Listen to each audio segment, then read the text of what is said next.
Representative Brandon Gill confronted NPR CEO Katherine Maher during a House Oversight hearing, accusing the organization of promoting politically biased and editorialized content at taxpayer expense and pledging to eliminate its federal funding. Your health advisor at NPR also stated in an interview that, quote, fear of fatness is more harmful than actual fat.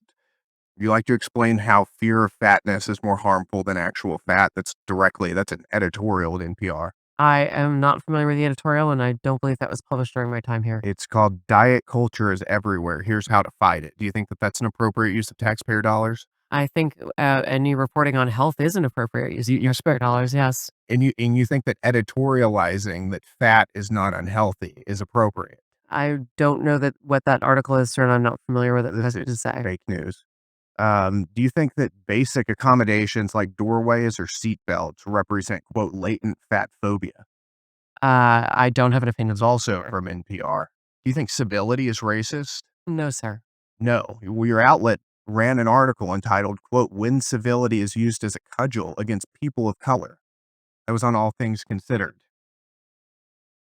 Would you like to explain? I'm not on the editorial side, sir. I'm not familiar with that story. You talk about how NPR is news. This is editorialization, and I'll read it. For many people of color in the United States, civility isn't so much social lubricant as it is a vehicle for containing them, preventing social mobility, and preserving the status quo. This is garbage.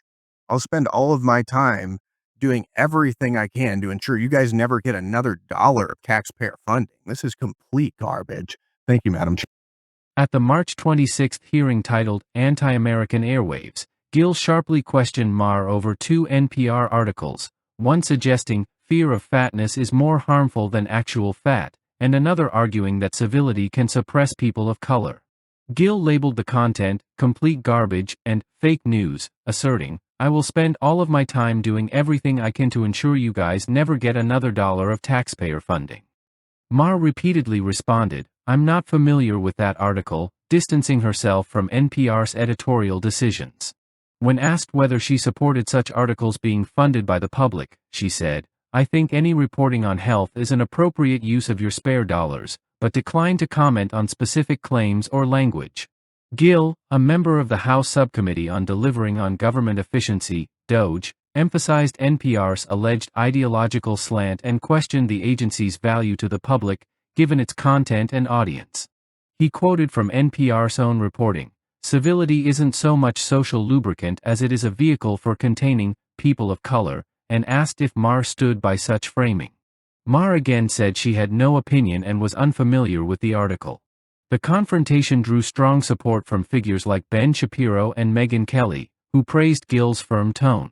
Elon Musk's DOGE initiative also aligns with Gill's goal to cut wasteful government spending, signaling potential broader action in upcoming budget decisions.